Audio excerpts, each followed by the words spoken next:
क्या आपने कभी किसी के लिए इतनी मेहनत की है कि उसके लिए सब कुछ छोड़ दिया हो? पार्वती माता ने 108 बार जन्म लिया और हर बार जब भी वो जन्म लेती थी और उसके बाद उनका सिर्फ एक ही सपना होता था, बस एक ही इच्छा थी कि शिव को पाना है। सती माता की स्टोरी तो आप सबको पता ही होगी। जब दक्ष ने शिव जी को अपने यज्ञ में नहीं बुलाया तब माता सती शिव के अपमान को सहन नहीं कर पाई और उन्होंने खुद को अग्नि में समाहित कर लिया। और इस बात को सुनकर शिव इतना टूट गए और वो कैलाश पर चले गए। शिव जी को पाने की इच्छा थी पार्वती जी की और वो हर जन्म में फेल हुई और 108वें जन्म में वो हिमालय के राजा की बेटी पार्वती बन के आई और नारद मुनि जी ने पार्वती जी को बताया कि वो सती हैं, तुम्हारी डेस्टिनेशन है शिव को मिलना और वो भी कोई आसान काम नहीं है। तब नारद मुनि जी ने पार्वती जी को सिखाया ओम नमः शिवाय पंच अक्षरी मंत्र। पार्वती जी गई गंगा अवतारा जहाँ पर शिव ने कामदेव को जलाया था और अब शुरू होती है असली तपस्या। तपस्या का सिर्फ 1 साल बीता और उन्होंने सिर्फ फल खाए और दूसरे साल उन्होंने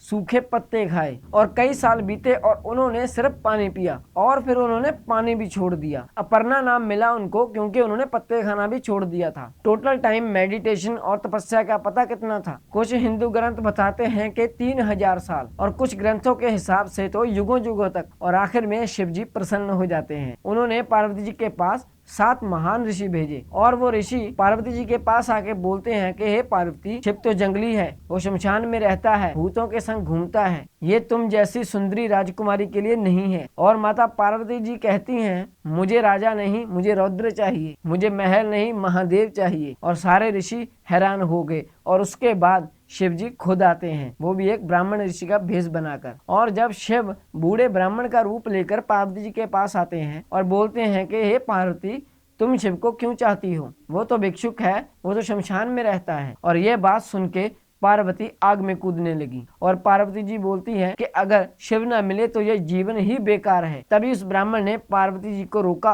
और फिर शिव ने अपना असली रूप दिखाया और शिव जी पार्वती से बोलते हैं कि हे पार्वती, तुमने मेरा दिल ही नहीं मेरी आत्मा तक को भी जीत लिया है। और फिर उन्होंने माता पार्वती जी को स्वीकार कर लिया। पर हम लोगों की जिंदगी में क्या है कि अगर हम किसी से प्यार करते हैं, कोई हमारा क्रश है, अगर हम जॉब में असफल हो चुके हैं, प्यार में असफल हो चुके हैं, तो हम 1 या 2 बार ट्राई करेंगे, उसके बाद हार मान लेते हैं। पर पार्वती जी ने ऐसा नहीं किया। उन्होंने 108 जन्म लिए सिर्फ और सिर्फ शिव को पाने के लिए और लगातार 3000 साल तक तपस्या की, वो भी सिर्फ शिव को पाने के लिए। और हम तो 1-2 महीने वेट भी नहीं कर सकते। इसमें लाइफ लेसन क्या है? शिव जी ने पार्वती को उनकी खूबसूरती के लिए नहीं, उनकी डेडिकेशन की वजह से स्वीकार किया है कि सच्चा प्यार वो नहीं जो मिल जाए, सच्चा प्यार तो वो है जो तपस्या से पाया जाए। अगर वीडियो अच्छी लगी तो लाइक शेयर जरूर कीजिएगा, सब्सक्राइब जरूर कीजिएगा। धन्यवाद। हर हर महादेव।